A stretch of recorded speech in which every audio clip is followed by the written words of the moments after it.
엄마가 효도를 받고 싶어서 이걸 유지하는 것이 아니냐, 자식들이 병을 고치기 위해서 더 많은 노력을 가할수록 더 나빠질 거라고 봐요. 2차적 이득은 굉장히 무의식적인 건데 고통을 핥으면서 자기 존재를 핥는 것과 같아요. 자기를 즐기는 방식이죠. 이 어머니는 발을 잘라버리고 싶을 정도의 고통도 분명히 있지만 이 당사자만이 가지고 있는 무의식적 쾌락이 여기 반드시 부착이 돼 있단 말이에요. 무의식적 쾌락이 없는 고통은 애진하게 끝나요. 이 어머니는 꿈에 나온 이 여자아이와 대화를 하셔야 돼요. 스스로. 나를 더 예뻐해줘, 나를 더 사랑해줘. 폐악을 쓰는 애처럼 보이는 거지. 안녕하세요. 정신분석 클리닉 피아노의 박우란입니다. 보내주신 또 사연을 가지고 이야기를 해볼 시간을 갖도록 하겠습니다. 이번 사연을 좀 읽어주실까요? 안녕하세요. 박우란 선생님. 저는 서울에 살고 있는 30대 후반 여성입니다. 저희 엄마는 3년째 발바닥 통증으로 고생하고 계십니다. 예전엔 자전거 국토종주를 할 만큼 건강하셨는데 족저근막염이다, 신경염이다 하며 병원만 수십 군데를 다녔어요. 얼마 전엔 다리 판막 수술에 1,000만 원 가까이 쓰셨는데도 낫질 않습니다. 그런데 병원을 전전하면서도 의사들 자존심 상한다며 이전 진료 히스토리는 절대 안 알리세요. 발을 잘라내고 싶다고 하실 정도로 온 신경이 발에만 쏠려 계십니다. 하지만 솔직히 저는 엄마가 불쌍하거나 짠하지가 않아요. 돌이켜보면 엄마는 제 어린 시절 내내 늘 아픈 사람이었습니다. 초등학생 때부터 엄마 힘들까봐 마트 장바구니를 들었고 엄마 무릎 한번 편히 베보고 안겨본 적이 없어요. 저는 30대 중반까지도 돈 모아 줄 테니 보내라 는 엄마 말에 매달 월급 일부를 보내야 했습니다. 상담을 받으며 겨우 송금을 끊고 경계를 세우고 있지만 어렸을 때 느낀 억울함과 분노 때문인지 30대가 되며 결국 심한 워커홀릭, 불안장애와 우울증으로 증상이 드러나더군요. 엄마는 자기가 아프지 않으면 가족들이 떠날까봐 자꾸 아픔을 자초하는 것만 같아요. 얼마 전에는 남동생 부부네에 조카가 태어났어요. 태어난 지 50일 된 아기를 보고 사진보다 예쁘지 않다는 둥 평가만 잔뜩 하고 자기 아픈 얘기만 또 실컷 하고 갔답니다. 그리고 결혼은 해야 한다, 자식은 필요 없다는 말씀을 하셨는데 그 말이 가슴에 콕 박혔습니다. 나는 엄마에게 필요 없는 존재였을까? 50대 때 낮잠을 주무시다가 소리를 지르고 울면서 깨셔서 온 가족이 달려가는데 꿈을 꿨는데 엄마 아빠가 걔만 예뻐하고 자신은 봐주지 않는다며 엉엉 울더라고요. 참담한 마음으로 손을 잡아드렸던 기억이 떠올랐습니다. 우란 선생님께서는 이러한 경우를 어떻게 보시는지 궁금합니다. 이 사연자분이 어머니가 드러내시는 태도와 현상에 대해서 이야기하시는 것 같고, 이걸 우리는 어떻게 볼 수 있을까? 저희 엄마인 줄 알았습니다. 통증 부위도 똑같아요. 발 마비 증상, 발 통증. 삼성병원 갔다가 아산병원 갔다가 결국에는 말초신경염이라는 병명을 받아내고 시댁에 안 가게 됐죠. 심리학에서도 보면 꽤 전형적인 히스테리 현상이잖아요. 신체화. 그러면 이 여성들이 왜 신체화를 쓰느냐, 이거를 통해서 어떤 이득들을 얻고 있느냐를 볼 수 있잖아요. 선생님들도 신체화들 가지고 계시죠? 네, 너무 많이. 신체화들 중에 뭐가 있으세요? 하나씩 얘기 좀 해봐. 만성 위염이요. 나름 우아하시네요. 저는 설사가 있습니다. 감염성 대장증후군이야. 네네네, 맞네요. 그런 이름이 있었네요. 오즈 PD는 뭐 없어요? 자꾸 입으로 와요. 혓바늘이 엄청나게 심하게 난다거나 말이랑 뭔가 관련이 있는 것 같아요. 말할 때 거슬리게 만드네요. 그렇죠. 말을 못하게. 유튜브에 악플 달렸을 때도 그 웃음소리 관련해가지고 그때도 혓바늘이 났었나요? 혓바늘은 무조건 나고, 그때 악플을 봤을 때는 저도 선생님처럼 과민성 대장증후군이 갑자기 와가지고 화장실에 하루 종일 있었다는. 그러니까 신체화도 결국 하나의 언어라고 봐야 되는 거죠.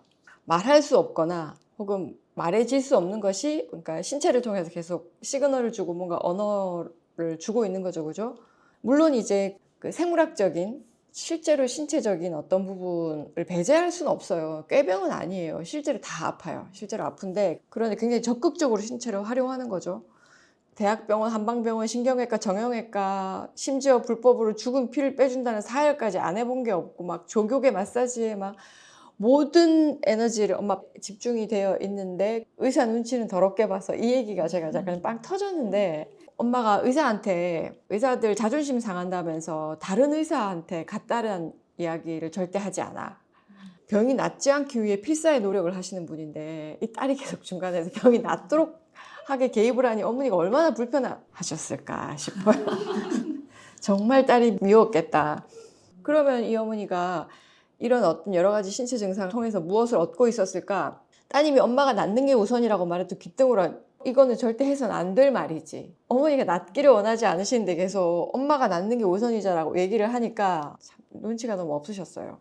이 40, 50대는 건강했던 시기도 있으셨잖아요. 그러니까 이 어머니는 본인이 어떤 만족을 향유할 수 있는 부분을 끌어올려서 즐길 줄 아시는 분? 그러니까 40, 50대는 골골 아픈 것보다 밖에 나가서 활동하고 하는 게 훨씬 만족이 크셨기 때문에 그 만족을 적극적으로 취하셨던 것 같고 지금은 뭐 국토종주 이런 거 하기가 어렵잖아요. 60대는. 따님은 이렇게 해석하시는 것 같아요. 엄마가 신체를 이용해서 자식들한테 계속 관심을 받고 싶고 사랑을 받고 싶고 효도를 받고 싶어서 이걸 유지하는 것이 아니냐 이 측면도 있는데 이렇게만 보긴 어려워요. 어떤 거냐면 이 어머니의 핵심은 온통 자기에게로 쏠려 있고 자기가 만족을 얻고 즐기시는 방식에 초점이 되어 있기 때문에 40, 50대에 운동을 하면서 자신의 만족을 극대로 향유했다면 지금은 자신의 육체를 탐닉하고 계신 거예요. 이 어머니는 고통과 함께 육체를 탐닉하는 방식이신 것 같거든요. 그러니까 탐닉을 하고 있는데 빨리 그 탐닉을 멈추라고 하면 이게 멈춰지겠냐고요. 자식들이 병을 고치기 위해서 더 많은 노력을 가할수록 더 나빠질 거라고 봐요. 어디가 아프다 이런 얘기 아 그러셨어요 그럼 병원 다녀오시면 되죠 하고 거기에 에너지를 너무 같이 투여하시면 안 되는 게 일단 좀 현실적인 개입에서는 맞아요. 맞고 그러니까 1,000만 원에 가까운 돈을 쓰고 엄청난 실망을 하는 결과 이게 진짜 이제 이건 우리가 무의식적인 차원에서 봐야 되는 건데 사실 이 어머니는 되게 어린애 같았거든요. 맞아요. 왜 어린애 같다고 봤냐면 안아준다는 거는 어쨌든 포지션 자체가 아기들을 안아줘야 되니까 조금 더 어른의 위치에 가야 되잖아요. 품는 위치에 가야 되잖아요. 저희 딸아이가 지금 20살인데도 저보다 덩치가 한 2배는 되는데도 와가지고 제 무릎 위에 와서 쓱 안기거든요. 정말 다리가 부러질 것 같아가지고 제가 제발 살려달라고 이렇게 얘기를 하는데 농담이 아니고 그럼 애가 쓱 멋쩍어서 이렇게 웃으면서 쓱 일어난단 말이에요. 자기가 생각해도 너무한 것 같거든. 근데 이 어머니는 실제로 어린애들은 안겨야 되는 시기고 충분히 엄마하고 와서 치댈 수 있는 시기에도 몸을 이용해서 본인에게 뭔가를 치대거나 기대거나 하지 않도록 이미 방어를 잘 치고 계셨던 것 같고 거기에서 오는 자식들의 좌절이 있겠죠. 엄마 품속을 파고들 수 없는 어떤 심지어 따님이 무거운 걸 들어야 된다고 그랬잖아요. 실제로 진짜 공주처럼 행세하는 어머니들은 많긴 하지만 많은 경우에는 이렇게 아픈 방식으로 어린아이처럼 같이 가다가도 혹은 자식들이 알아서 엄마 무거운 거를 들어주던가 아니면 아빠가 애 보고 들라고 하고 이런 방식으로 돌봄을 계속해서 유지하는 거잖아요. 어머니가 은근한 공주님이신 것 같은데 그리고 또 한 가지 손주를 질투하시잖아요. 이런 경우가 없을 것 같죠? 생각보다 많아요. 특히 요즘은 워낙 애들한테 더 올인하는 분위기고 하다 보니까 막 그러면 어머니들이 넌 네 새끼밖에 모르냐 이런 얘기 많이 하시거든요. 이게 손주를 질투하는 거예요.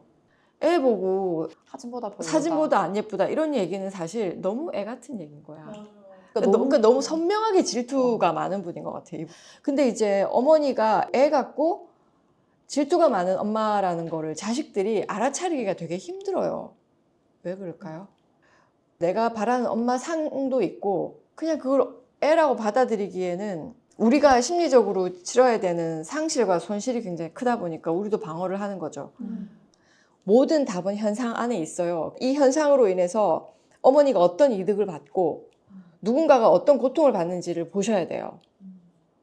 그러니까 그 어머니의 이득이라는 게 사악한 어머니들은 장악하고 잠식해가지고 진짜 자녀나 혹은 타인의 존재를 삭제해버리거나 무화시키지만 이 어머니는 그게 아니라 아기 같다고 그랬잖아요. 사악한 게 아니라 유아적인 어머니인데 이런 그냥 정상적이지만 히스테릭한 어머니들은 신체화 현상을 겪는 데는 본인도 대가를 치르잖아요. 통증이라는 고통을 일단 치르죠.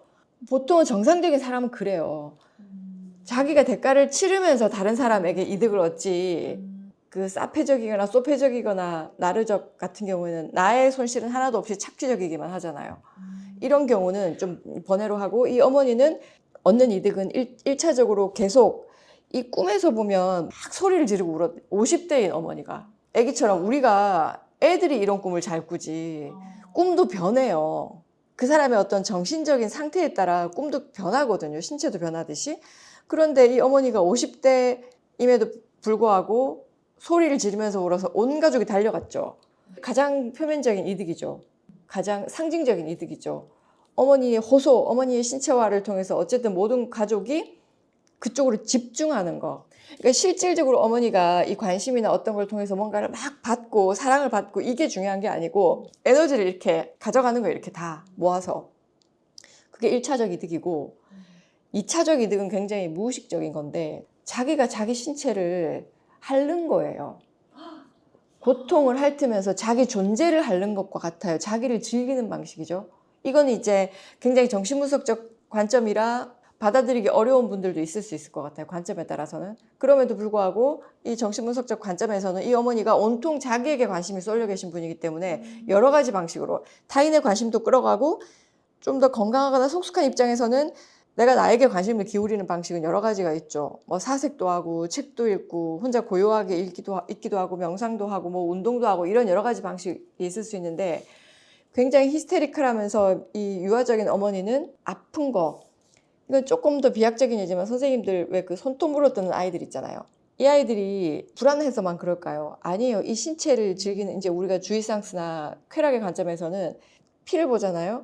근데 이때 이 혀를 갖다 대면 쓰라 통증이 있죠. 스스로 고통을 자처하는 그 주의상스에는 고통과 그 이면에 달라붙어 있는 쾌락들이 있어요. 이 어머니는 발을 잘라버리고 싶을 정도의 고통도 분명히 있지만 딸들이, 주변 사람들이 눈치채지 못하는 이 당사자만이 가지고 있는 무의식적 쾌락이 여기 반드시 부착이 돼 있단 말이에요. 그게 없는 순수한 고통은 끝나요. 무의식적 끝나고. 쾌락이 없는 고통은 무의식적- 빨리 끝난다. 그치, 무의식적 쾌락이 없는 고통은 애진하게 끝나요. 이 어머니는 고통을 끊임없이 붙들고 있는 이득이 그만큼 있다는 거예요. 저희 엄마가 지금도 아프긴 아프시거든요. 왜냐면 아파야지 시댁을 안 갈 수가 있잖아요. 근데 정말 몇 년 동안 하다가 검사하는 거는 멈추셨거든요. 근데 지금 말씀 들어보니까 그 이유가 저희 집은 아무 신경을 안 썼고 아마 저희 아빠도 그랬을 거고 아빠는 이제 이렇게 호소를 하고 그러니까 힘들 거 아니에요? 귀찮고? 그러니까 그냥 그럼 시댁을 가지 마. 내가 가서 일을 할게. 이렇게 된 거죠. 결국 원하는 걸 얻은 거잖아요. 그렇죠. 예를 들어서 난 시댁 가고 싶지 않아. 난 못 가겠어 하면은 나쁜 며느리, 나쁜 아내. 그러니까 이 히스테리 여성들이 그 자기 상에 대한 집착과 집요함이 있단 말이에요. 뭔가 나쁜 이미지를 가져가지 않으려고 하는. 그러니까 우리가 계속 희생과 헌신을 강조하는 거잖아요. 그런데 아프면 결국 타인의 입을 통해서 히스테리는 타자를 통해서 자기의 욕망을 실현하듯이 결국 자기의 목적도 결국 아버지가 그렇게 그럼 가지 마라고 결국은 내가 가기 싫어 안 갈 거야 라고 결정할 수 있지만 그 말을 스스로 절대 하지 않고 이 사람이 끝끝내 하도록 만드는 거죠. 그렇죠. 이렇게 하도록 만드는 엄청난 이득이 있고 그렇게까지 하면서 그 이득을 얻어야 되나 싶을 정도의 그런 이득에 우리는 목을 메고 살아요. 그리고 갑자기 든 생각은 그게 왜 디스크가 아니어야 했는지 알 것 같아요. 말초신경염은 뭐 나을 수가 없잖아요. 근데 뭐 디스크나 이런 거는 막 뭐 수술도 있고 뭐 주사도 있고 해서 이렇게 통증을 없앨 수 있는 그런 게 있는데 그런 병명을 붙여야만 했고 그게 나올 때까지 엄마가 병원 쇼핑을 했겠구나 갑자기 그런 생각이 딱 드네요. 그렇지. 근데 어쨌든 뭔가 진단명이 나오면 나는 그 병명에 의존할 수 있잖아요. 나 그것도 하나의 간판이에요. 나 이런 사람이야. 우리 나 이런 사람이야. 이게 되는 거죠. 근데 그게 히스테리 여성들은 그 병명이 하나의 자신이 가지고 있는 중요한 열쇠인 거죠. 타인과 소통하거나 혹은 가족들에게 통용될 수 있는 일종의 프리패스 카드 같은 거라고 해야 되나? 그리고 이제 한 가지 이 사연자분이 엄마가 버려짐에 대한 강력한 뭔가 있으신 것 같다라는 건 제가 보기에는 이건 좀 오인인 것 같아요. 저는 이 꿈이 너무 유의미했어. 이분이 추가로 덧붙이셨잖아요. 네. 저는 이게 핵심이었다고 봐요. 이 꿈이. 이 어머니의 욕망이 그대로 드러난 꿈이었어요. 왜냐하면 기본적으로는 여성들은 히스테리 구조가 많으니까 그 여성들이 여자아이들이 버려짐이라는 건 사실은 내가 엄마 싫다고 말해놓고도 느낌은 내가 버려진 느낌을 받는단 말이죠. 그러다 보니까 여성들이 지배하는 서사는 버려짐에 대한 두려움, 그리고 막 그 연인들과의 관계에서도 굳이 일으키지 않아도 되는 불안을 일으켜서 버려질까 봐 두려움. 그러면 우리는 다 과거에 상처가 있다고 생각하잖아요. 제가 그거 아니라고 했죠. 그러니까 학습한 거예요. 우리는 엄마가 저러는 거 뭔가 자꾸 버려짐에 대한 두려움이 있겠거니. 그런데 어렸을 때 상처가 있을 수도 있지만 그렇지 않을 수도 있거든요. 그 정도 혹은 실제로 버려지는 어떤 그런 두려움을 느끼는 공포는 모든 여자아이들에게 있을 수 있기 때문에, 그렇다면 이 어머니가 낮잠을 자고 있는데 엄마가 소리를 지르고 울면서 깨가지고 온 가족이 달려갔더니 꿈을 꿨는데, 그 꿈을 꾼 어머니의 꿈속에 그러니까 외할머니 외할아버지가 실제로 개를 키우셨대요. 그런데 그 개만 이뻐하고 자신은 봐주지 않는다며 엉엉 울었다. 이 어머니의 꿈속에서 그 개는 무엇으로 상징하는지, 혹은 형제인지, 이 어머니의 다른 형제인지, 근데 본인 자신일 수도 있거든요. 개만 예뻐하고 자신은 봐주지 않는다면서 엉엉 울더라. 이거는 버려짐에 대한 게 아니라 이뻐해주지 않는다고 운 거예요. 그러면 이 어머니의 욕망을 보여주는 거예요. 내가 원하는 만큼 나를 이뻐해주지 않고 사랑해주지 않는 거에서 악을 쓰면서 우는 이 어머니의 이 소녀의 욕망을 보여주는 것이 이 버려짐에 대한 두려움이 아니에요.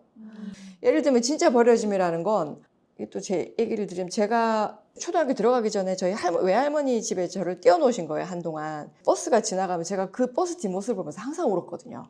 엄마를 보고 싶어서. 저 버스를 타고 가면 엄마를 볼 수 있는데 그 버스가 떠나버리는 게 마치 내가 엄마와 더 멀어서 이제 엄마한테 갈 수 없는 것 같은, 그러니까 이 버스라는 기표가 되게 중요한 거죠. 만약에 꿈에서 그 버스가 그냥 횡하니 지나가 버렸다면 나는 버려지는 느낌, 그러니까 상실의 깊이인 거잖아요. 그거는 연결이 될 수 있어요. 그런 방식으로. 그거는 실제로 완전히 진짜 떨어져 버린 거니까. 떨어진 거니까. 버려짐이라는 거는, 제가 사실 이 버려짐의 정서는 한정서 하거든요. 그래서 근데 어쨌든 이 어머니의 꿈은 욕망과 욕구와 욕심을 나타내는 것이지 버려짐에 대한 두려움으로 보이지가 않는단 말이죠.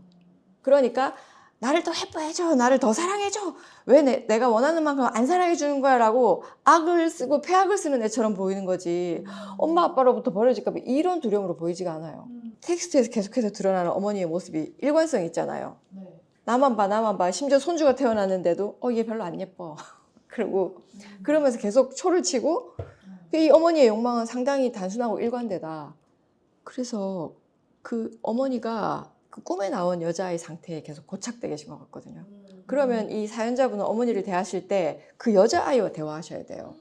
그러니까 이 여자아이가 하는 말이라고 인식하셔야 되고, 그렇게 하면 많은 것들이 이해가 되실 거예요. 사실은 속에는 그 여자아이가 말하고 있는데 마치 우리가 그 접신해가지고 무당들이 목소리 어린애죠, 모습은 다 어른인 것처럼, 그런데 우린 이미지에 포획되는 존재들이니까 실제로 그 엄마는 5살, 10살 여자아이의 음성을 계속 이야기하고 있는데, 이분은 또 다 자기가 생각하는 엄마 어른의 걸 자꾸 덮씌우니까 간극이 계속 생기면서 고통과 몰이해와 소외가 계속 발생하잖아요.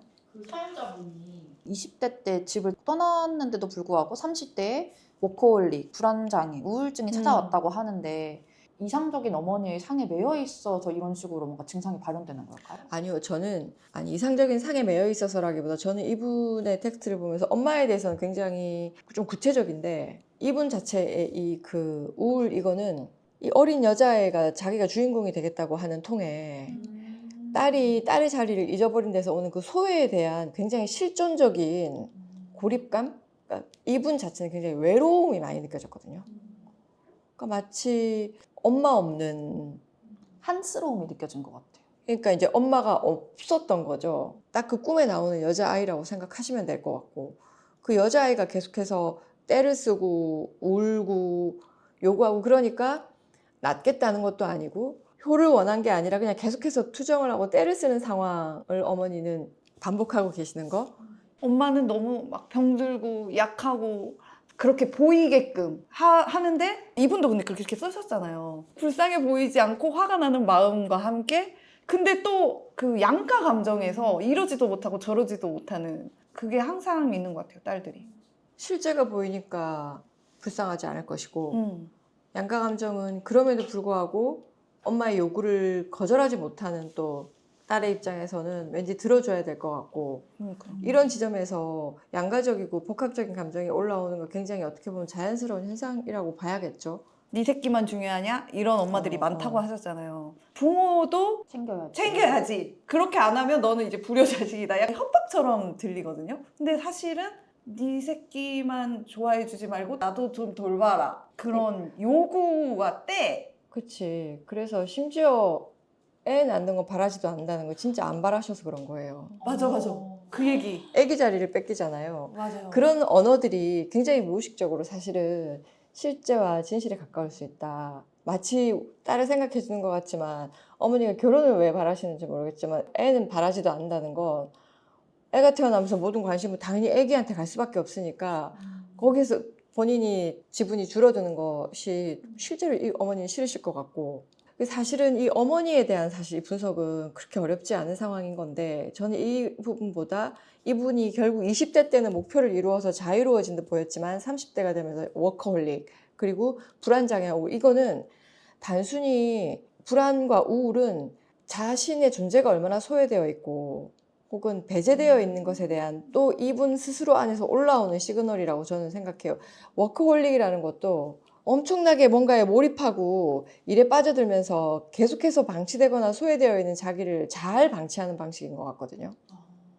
자기 존재와 접촉하지 않는 방식, 일이라는 거에 몰입하면서 그래서 이게 사실은 더 중요해요. 어머니에 대한 분석보다 이분이 어머니에 대한 이런 좀 객관적인 이해와 함께 자신에 대한 어떤 회복과 이런 시간들이 좀 필요하실 것 같고 왜 자기랑 접촉하는 거를 거부했다고 해야 되나? 거부한 게 아니라 늘 얘기하지만 우리가 자기를 느끼려면 엄마로부터의 반영이 있어야 되잖아요. 우리가 무릎에 올라갈 때 애들이 엄마 살 부비면서 좋은 느낌을 통해서 자기에 대한 좋은 느낌을 접촉하게 되는 거예요. 모든 인간은 그렇게 참 의존적이니까. 그러니까 물론 너무 요즘 엄마들이 과도해가지고 막 이렇게 하는 것도 문제고 막 똥 쌌다고 막 크게 환영하고 막 이것도 문제라고 했잖아요. 과도한 것도 문제고 과소한 것도 문제인데 어머니가 이렇게까지 이 여자애는 자기한테만 관심이 있으니 여기에서 어떤 자기 존재에 대한 것들이 충분히 뭐 충분히라는 것도 모호하지만 이거에 대한 어떤 공백감이라고 해야 될지 공허함이나 이런 것들이 굉장히 그냥 사회적인 방식으로 해소가 된 게 뭐 워커홀릭이나 근데 안 되거든. 그러니까 모르는 거예요. 본인이 뭐가 문제인지. 내가 왜 우울한지, 왜 불안한지. 그래서 근본적인 거는 이제 좀 어렵게 들리실 수는 있지만 자기 소외가 굉장히 강하고 자기를 어떻게 그럼 감각하고 접촉해야 되는지를 모르시는 거예요. 경험이 그런 경험이 너무 없다. 자기가 어떤 사람인지를 자기 존재를 느끼고 그런 경험들이 사실 엄마와의 접촉에서 그게 최초로 오는 건데 그 경험이 부족하다 보니까 커서도 자기 존재를 혼자서 감각하는 법을 잘 모르다 보니까 이걸 막 워커홀릭이라던가 일로 막 이렇게 일에 에너지를 이렇게 투여를 하면서 진짜 자기를 느낄 수 있는 경험을 이렇게 뒤로 이렇게 방치했다고 해야 되나? 그리고 막상 자기를 감각하거나 접촉할 일이 있을 때는 그걸 제대로 하지 못하니까 뭔가 우울이라던가 불안이라는 뭔가 존재론적 소외 그 이런 걸로 말도 온 게 맞아요. 아닐까. 일을 워커홀릭을 하게 된 게 결국에는 그 공허한 그 자기 접촉감을 느끼면 우울해지고 불안해지고 아무것도 없으니까 그러니까 그걸 안 느끼기 위해서 워커홀릭이 된다고 봐야 될까요? 그럴 수 있죠. 그렇게 해서 메우는 거죠. 그 공허함을. 공백감을 일이란 왜냐면 그 실체가 있으니까 일은 많은 경우에 그렇고 그게 뭐 저는 워커홀릭이라서 이거는 어떤 말로 하면 그냥 외롭다는 이야기예요. 그러면 여기서 이제 조금 우리가 어려운 질문으로 들어가면 선생님들은 자기를 느끼고 자기를 접촉하는 게 뭐라고 생각하세요? 저는 일단 남편을 통해서 많이 접촉을 하는 것 같고요. 표정 안 좋아. 표정 안 좋아. 악플 쫙 달리겠구만. 진짜 가증스러운데? 그리고 책 읽고 막 그럼 이렇게 구체적으로 남편의 네. 어떤 걸 통해서 느껴요? 남편이 막 귀엽다고 해줄 때?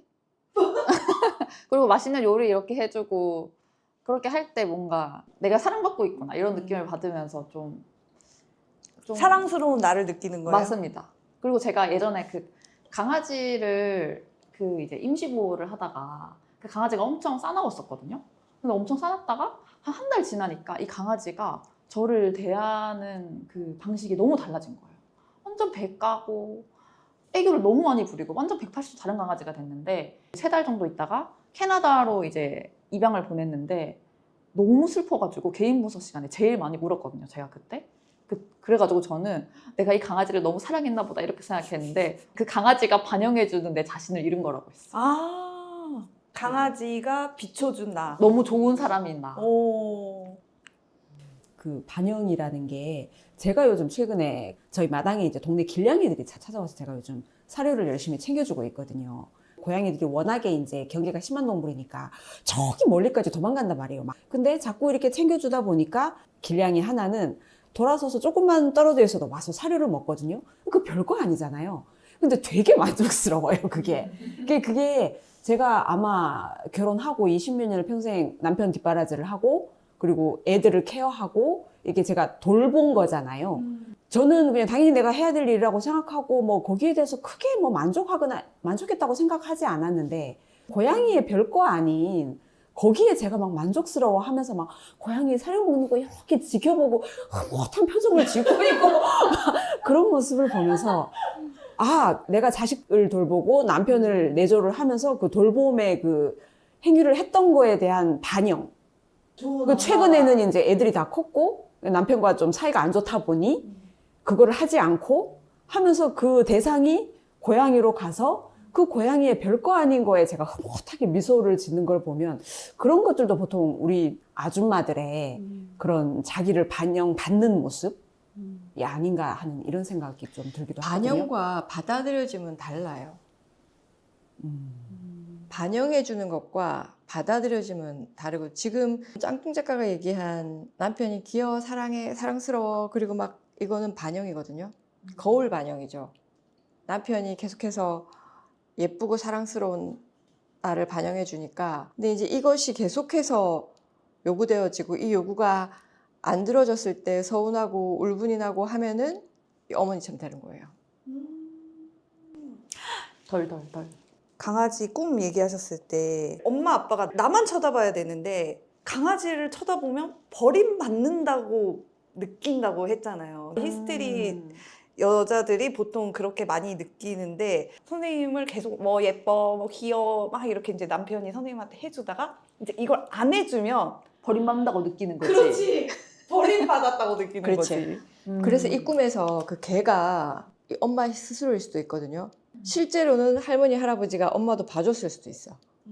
실제로는 사랑을 받았을 수도 있는데 이 아이는 더 원하는 거예요. 그러니까 욕망이 큰 아이는 받았음에도 그 받은 거 이외에 더 원하면서 내가 원하는 만큼이 아니면 버려졌다 혹은 결핍 때 못 받았다라고 이렇게 아우성을 칠 수도 있거든요. 저는 조금 여기에 비중을 두고 있어요. 이 개가 형제나 이런 거 내가 소외되었던 것일 수도 있지만 어머니 서사는 모르니까. 그런데 저는 이 어머니가 이렇게 쭉 이 패턴을 보면 그 개도 어머니 자신이었을 수 있고 외할머니 외할아버지가 이 어머니를 정말로 소외시켰을까에 대한 의문이 좀 생겼어요. 실제로는 많은 여성들이 혹은 우리가 고통을 호소할 때 받아놓고 근데 이 받는 아이 입장에서는 못 받아서 그럴까요? 아니지. 계속 욕망하고 계속해서 요구하고 보채고 때를 쓰면서 조르는 행위 자체에 주의상스가 있으면 받은 걸 모른 척 해야 되고 못 받았다라는 서사가 완성이 돼야 돼요. 이게 이제 무의식적 구조 안에서 일어나는 우리의 내면의 구조적인 차원에서 일어나는 지점인데 그거를 어떤 결핍의 상처의 사건을 찾으면 우린 다 찾을 수 있다고 그랬잖아요. 다 찾을 수 있어요. 그러니까 저는 이 어머니가 욕심이 많다. 욕심이 많다. 그 생각이 돼요. 좀 되게 욕심이 많은 아이였을 것 같아요. 왜냐하면 애들이 다 같은 욕망의 그릇이 아니거든요. 그냥 뭐 형제를 더 예뻐하고 동생을 더 예뻐해도 섭섭하고 서운은 하지만 에이씨 그냥 그런 애들도 있어요. 뭐 어쩔 수 없죠. 그 빠르게 자포자기하는 애들도 있고 우리가 이전 사연자 다뤘던 건 좀 그런 에너지였던 것 같아요. 그분이 그냥 빨리 뭔가 포기하심. 빨리 포기하고 내가 왜 더 많이 사랑받지 못했고 막 이런 것보다는 여기에서 이 엄마 이 어린 여자아이를 바라보는 이 딸의 심정이 굉장히 좀 약간 이거 뭐지? 뭐 어쩌라는 거지? 약간 이런 느낌이고 이분이 그러셨잖아요. 결혼기념일에도 누가 우리가 태어나기도 전 부모 결혼기념일을 제가 그 결혼해가지고 처음에 시댁에서 시댁살이를 몇 년 했는데 시부모님들 결혼기념일에 저보고 음식을 하라고 하시더라고요. 결혼 기념일에. 그렇지. 시부모님의 그러니까 결혼 이제 기념일에. 제가 늘 얘기하지만 여러분들이 생각하기에 제가 처음부터 이러고 앉아 있었을 것 같지만 제가 할 건 다 했다고 했잖아요. 아기를 업고 새벽 5시에 일어나서 음식을 했어. 저도 그런 거 했어요. 와. 그래가지고 그때도 그냥 진짜 그때는 해야 되나 보다고 했는데 너무 어이없지. 사실은 친엄마 친아버지도 아닌 시어른들 근데 이제 그거는 결혼기념일을 기념하기보다 뭔가 이제 이 며느리를 부려먹고 싶으셨던 것 같아. 그러니까 이게 자식들이 마음이 우러나서 너무 부모님에 대한 애정과 사랑이 넘쳐서 엄마 아버지의 이 결혼으로 해서 우리가 이 세상에 태어났어요. 그래서 너무 감사해요. 이래서 막 스스로들이 진짜 마음이 우러나서 챙기는 거면 뭐 그거 나쁘지가 않은데 그 결혼기념일을 챙기라고 하는 것도 저는 진짜 저도 말이 안 된다고 생각하거든요. 전 제 결혼기념일도 잊어버리고 사는데 그걸 왜 자식들한테 챙겨달라고 그러냐고. 잊어버리고 싶으신 거 아니에요? 네, 맞습니다. 맞고요. 그래서 그런 것들을 보면서 애기짓을 하지 못하고 빠르게 어른처럼 성장해버린 것 같은 이 사연자의 느낌은 좀 그래서 좀 외로운 느낌이 저는 들었어요. 근데 이제 이분도 막 강렬하게 호소하진 않았지만 왜 난 엄마 무릎을 한번 베고 누워본 적도 없지? 엄마한테 뭔가 마음껏 한번 안겨본 적도 없지? 그냥 온전히 애기 짓을 한 적이 없는 거에 대한 그게 허용이 안 되는 거잖아요. 오늘 저희 선생님이 얘기하신 그 고양이 일화 같은 경우는 반영이라기보다는 타자로부터 수용이 되어지는 그 들어가는. 타자 안에 내 집이 지어지는 상황. 아. 이건 좀 더 깊이 들어가는 차원이에요. 고양이가 선생님을 받아준 거네. 그거에서 기쁨을 느끼시는 거야. 오. 내가 이제 제 속에 들어갔다 이거죠. 아. 그럼 짝꿍 작가의 그 강아지는 또 반영에 가까운 것 같아요. 이제 고양이 같은 경우는 반영이 아니라 고양이는 밀어내는 거잖아요.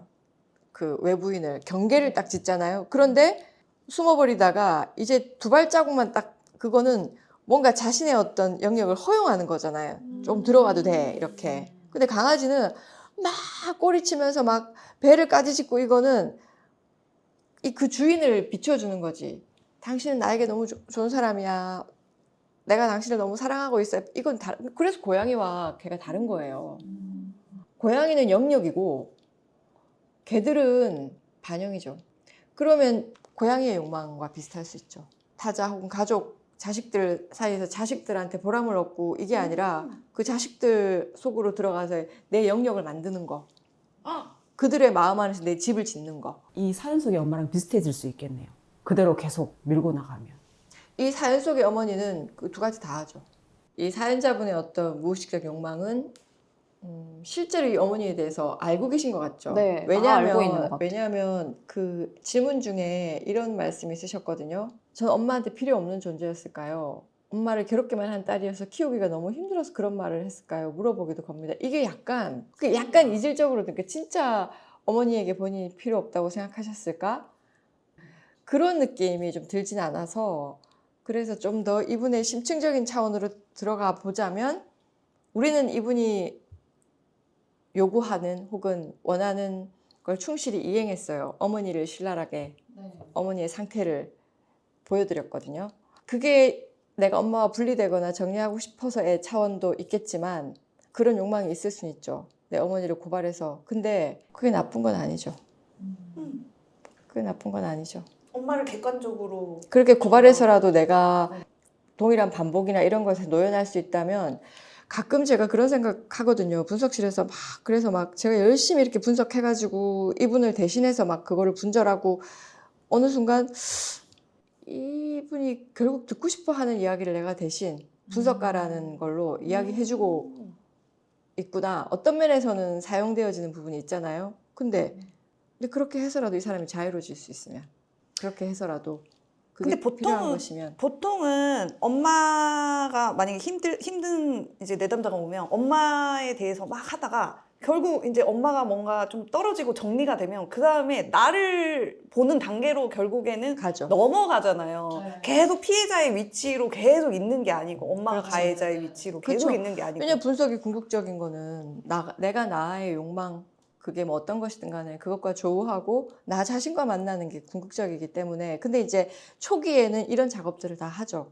그 어머니나 이 관계의 역학 그리고 관계의 어떤 균형이 어떻게 깨어져 있고 우리가 어떤 포지셔닝 안에서 어떤 포지션에서 서로가 관계하고 있었는지 그런 부분에서 이 어머니는 사실 꽤 선명한 부분들이 있죠. 얼마 전에 어머니가 이제 집에 오셨을 때 편찮은 이모네 이야기를 하면서 그 집 아들들이 와서 자기네랑 같이 살자고 했는데 아유 둘째는 담배를 너무 피워서 싫고 첫째는 말을 못되게 해서 같이 살기 싫다고 하더라. 나도 나중에 그렇게 될까 봐 겁난다. 이거는 보면 아들들은 살자고 하는데 그 이모가 싫어서 거절을 한 거잖아요. 네. 근데 너무나 맥락이 안 맞게 아유 나도 그렇게 될까 봐 겁난다. 이게 이상하잖아. 말의 맥락이 맞으려면 나는 자식들한테 가서 좀 살고 싶은데 자식들이 거절을 하거나 핑계를 댔을 때 그때 아유 나도 그렇게 될까 봐 이렇게 돼야 되는데 실제로 이모가 아들들하고 같이 사는 게 진짜 싫으실 수도 있거든요. 내가 불편하게 왜 거기 가서 살아야 돼? 난 내 마음대로 그냥 나 편하게 살 거야. 이런 어머니들도 많이 있단 말이죠. 이분도 그랬어요. 논리적으로 앞뒤가 하나도 안 맞아가지고 공감이 하나도 안 됐고 아들들이 버린 게 아니라 이모가 스스로 편의를 선택한 건데 이 히스테리 여성이 타인의 입을 통해서 아까 자기의 그 오주 욕망을. PD 어머니가 하셨듯이 그럼 이제 시댁 가지 마 이렇게 얘기하는 것처럼 그런 말이 나오게 하기 위해서는 계속 타인들을 소환해야 되니까 어머니가 그렇게 이야기를 하신 것 같고 근데 또 이 딸이 너무나 영리하게도 이 어머니는 떼쓰는 것 자체가 가장 강력한 주의상스인데 쾌락인데 이 사연자분도 엄마의 요구를 묘하게 좌절시켜요 계속 엄마 낳는 게 우선이니까 이러면 우리가 되게 실제로 걱정하는 거 이 어머니의 욕망은 낳는 게 아니야 이모 아픈 게 중요한 게 아니고 어머니는 이모 예를 들어와가지고 아니야 엄마 아프면 엄마는 우리는 그렇지 않지 아프면 우리랑 살아야지 이거를 원하셨을 수도 있는데 실제로 엄마가 같이 살고 싶으셨다기보다는 계속 그런 거를 이제 일으키시는 것 같거든요 근데 걷다 대놓고 그래서 이모는 얼마나 아프시대요 이렇게 얘기하니까 갑자기 초를 쳤어요. 적중했어 나를 더 돌봐라 나에게 더 관심을 달라 이건데 또 그 와중에 엄마의 요구를 기가 막히게 좌절시키고 이렇게 물어보니 엄마가 얼마나 빡쳤을까 그럼 완전히 엄마를 계속 좌절시키는 데는 약간 뭔가 감각이 있으신 것 같아요. 그런 것 같아요. 계속 이 엄마가 요구하는 거를 정확하게 비켜나가는 방법이 이미 터득이 돼서 되게 이게 흥미로웠어요. 이 어머니가. 그래서 제가 되게 어린애 같다. 맞아요. 그러니까 철없는 어린애, 미성숙한 히스테리 어머니들의 모습이기도 하고 그리고 이제 여기서 또 한 가지 굉장히 중요한 포인트가 하나 있는데 아버지 이야기를 하셨거든요. 예전에 아빠가 짠하기도 했는데 엄마가 더욱 날뛰도록 돕는 한 통속 같아 아버지도 이제 싫다. 최근 이제 영상에서 제가 아버지가 엄마와 옆동에 꽉 묶여있다는 표현을 하셨고 그때 느꼈던 한 통속이라는 느낌이 그렇게 표현될 수도 있구나 싶어서 조금 이해가 되신 것 같아요. 그 구조가. 그리고 표현만 엄마보다 부드러울 뿐이지 아빠도 욱해서 요새 엄마랑 요새 자주 싸운다. 엄마가 아프니 네가 자주 전화를 드리고 관심을 가져라. 아빠도 어떨 때는 자식들한테 서운하다. 제가 이제 아버지들 얘기는 잘 많이 안 하잖아요. 여성은 엄마는 우리 자신의 나 자신의 이야기도 같기 때문에 어떻게 보면 제가 더 적나라하게 하는 것이고 아버지 이야기를 하기 시작하면 또 한도 끝도 없는데 다수의 아버지들이 이런 표현을 꽤 많이 해요. 엄마의 행동대장 노릇을 하는 거죠. 엄마한테 전화 좀 해라. 일종의 어머니들이 뒤에서 이제 쟁쟁거리시면서 아버지들이 앞에서 행동대장 노릇을 하시는 경우가 있고 또 한 가지는 엄마가 아프니 네가 자주 전화를 드리고 관심을 가져라. 사실은 부부의 문제는 이 아버지가 케어해야 되는 부분이 많은데 많은 아버지들 중에 본인이 그 와이프를 감당하기 힘들어서 혹은 감당하기 싫어서 버거운 거를 딸들한테 토스하는 경우가 굉장히 많아요. 굉장히 미숙한 거예요. 이 아버지들도 같은 선상에서 어른이 아닌 거죠. 특히 이제 어머니들이 나중에 나이가 들어서 더 아프고 막 또 사이좋지 않은 경우에는 아버지한테 계속 비난이 있고 이러면 이 남성들이 되게 회피적이란 말이에요. 그러니까 그거를 본인이 감당은 안 되고 뭔가 이게 수습은 안 되고 책임지기는 어려울 때 그 보통 딸들한테 또 의존을 많이 해요, 아버지들이. 심지어 어떤 아버지는 부부싸움 할 때마다 딸한테 전화를 해. 네가 엄마 좀 풀어줘라. 이것도 굉장히 어린애 같은 거잖아요. 어쨌든 치고받고 어떻게 되든 그 두 사람이 해결해야 될 문제잖아요. 그 부부 문제는. 그래서 많은 따님들이 그러니까 엄마처럼 나를 직접적으로 힘들게는 안 했으니까 아버지에 대해서 연민을 가지고 또 그런 경우들이 많은데 그런 것들이 넘어올 때는 그냥 그 두 분이 알아서 하시도록 쭉 밀어내셔야 돼요. 부부 문제는 둘이서 해결해야 되는 거예요. 절대 자식들 동원하시면 안 돼요. 그거는 우리 부모들한테도 해당되지만 우리 자신한테도 해당된단 말이에요. 아이들이 있는 경우에 그렇게 많이 하죠. 제가 이제 분석실에서도 굉장히 단호하고 아주 신랄하고 독해질 때가 그 지점이에요. 애들을 동원할 때. 그게 우리가 동원된 것도 분노의 지점이지만 우리 자신도 애들을 동원하잖아요. 제가 이럴 때 정말 신랄해지거든요. 그건 안 되죠. 그건 동원하시면 안 되죠, 애들은. 그런데 아버지들은 그렇게 딸들을 동원을 또 많이 해요. 남성들이 또 나이가 들어가면서 오히려 홀로서기가 안 되고 심리적으로 아내에게 의존하고 딸들에게 의존하면서 뭐 그런 것들을 정서적으로 이거는 뭐 사회적 지위나 학력과 아무 상관이 없어요. 이거는 본인이 채워줄 수 없는 부분을 자식들한테 전가하는 거거든요. 그러면 어떤 뭐 아버지들은 남성들은 딸들은 뭐 그럼 좀 챙길 수 있나요? 아닌가요? 자식들이 챙길 수 있죠. 그런데 요구나 어떤 거에 의해서 챙기는 것과 내가 자발적으로 챙기는 것은 완전히 다른 에너지 차원이. 내가 스스로 그걸 수용하고 기꺼이 챙기면 모르겠지만 그게 아니라면 불효니 나쁜 자식이니 소리를 들으셔도 그건 과감하게 어느 정도 거리를 띄우셔야 되는 게 일단 맞다, 1차적으로는. 그렇게 생각이 됩니다. 결국 그 엄마를 아빠도 딸도 아무도 채워줄 수가 없고 만족시켜줄 수 없다는 거를 뼈저리게 알면 오은영처럼 엄마 그만 이렇게 할 수 있게 되지 않을까요? 오은영 선생은 그 애들 보고 그만 하시더라고요. 엄마 그만은 우리가 얘기를 했고 저희 아버지가 이제 부모가 없이 자라셨지만 부모 다 돌아가시고 난 다음에 제사만 가지고 온 거예요. 그래서 저희 어머니가 혼자서 제사를 준비를 다 하신 거죠. 아버지가 이제 고아처럼 자라셨으니까 아버지를 생각해 저희 어머니 딴에는 되게 연민을 가지고 계셨기 때문에 또 막 음식을 했어요. 근데 이제 음식을 이렇게 해놓고 나니까 이렇게 우쭈쭈를 받고 싶으셨을 거 아니에요. 어머니가 알아 누우셨어. 허리가 막 병이 나고 이래가지고 진짜 아프잖아요. 우리 하루 종일 전부 치고 이러면 누웠어. 엄마가 딱 누워있는데 저희 아버지가 딱 보자마자 내년부터 그거 하지 마. 산 사람 살아야지 죽은 사람 모시자고 산 사람이 알아 누우면서까지 할 필요 없어. 단칼에 이걸 딱 자르고 나니까 그 뒤로 저희 어머니가 한 번도 앓는 소리 하는 걸 들어본 적이 없어요. 이게 누울 자리가 안 되니까. 그러니까 저희 이제 이 원가정 내에서는 징징거림이나 보채임이나 이런 게 저는 별로 없었어. 왜냐 우리는 했다가는 단칼을 저렇게 잘릴지도 모른다는 경험을 했잖아요. 이게 다 들어질 여지가 있으니까 하는 부분이 있단 말이죠. 그래서 이 아버지나 어머니가 이렇게 끊임없이 요구를 하실 때 그거를 그렇게 다 들어드리고 하지 않아도 충분히 또 잘 사실 수 있기 때문에 걱정 안 하셔도 된다. 제사는 그럼 계속 지내신 거예요? 재산 지냈어요. 근데 안 아프지? 안 그다음부터 아파지게 아프다는 된 소리 거예요? 들어본 적이 없어. 그 질문인데 이 사람이 자기를 만나려면 어떻게 해야 되는 건가요?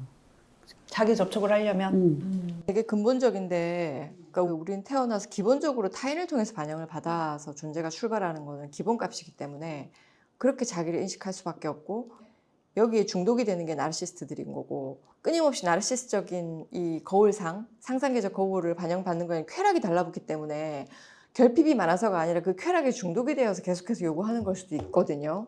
모자라서 결핍돼서 상처가서가 아니라 많이 받아놓고도 못 해주면 나는 막 슬프고 서럽고 억울해서 이런 꿈을 꿀 수도 있는 거예요. 막 소리를 지르면서 막 악을 쓰면서 막 분하고 서운하고 왜 계속 안 해줘 뭐 이런 걸 수도 있단 말이죠.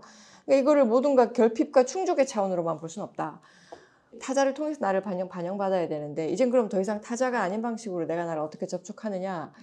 결국은 이 공백감, 공허함, 이 외로운 상태를 스스로 혼자서 홀딩할 수 있어야 되고 그 홀딩하는 것 안에서 내가 내 안에 있는 그 소외되었던 어린 아이 그리고 내가 나와 대화할 수 있어야 돼요.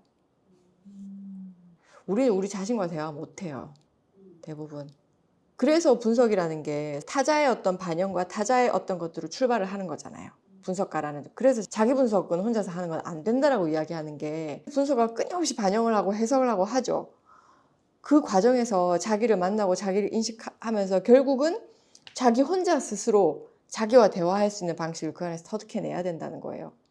이 어머니는 꿈에 나온 이 여자아이와 대화를 하셔야 돼요, 스스로. 그것과 대화하지 못하니까 자꾸 그 여자아이를 다른 사람한테 돌봐줘 이렇게 내밀고 계신 거잖아요. 본인들이 가지고 있는 사유의 어떤 파이 안에서 그거를 사유해내셔야 돼요. 그런데 자기 접촉은 반드시 있다. 일본 영화 중에 토니 타키탄이라는 영화가 있어요. 거기에서 이 남자 주인공이 굉장히 고립적이고 자폐적인 생활을 하거든요. 홀로가 굉장히 익숙한 사람이에요. 그런데 이 사람이 어떤 여성을 만나서 사랑에 빠졌다가 다시 또 홀로가 돼요. 그런데 이 토니 타키타니가 이전의 고립과 자기 혼자 있는 것과 이후에 혼자 있으면 완전히 다른 차원이에요. 이후에 혼자 있을 수 있음이 진짜 혼자 있음. 자기 자신과 함께 있을 수 있는 거. 이전에 혼자 있으면 자기가 소외된 채로 있는 거란 말이에요.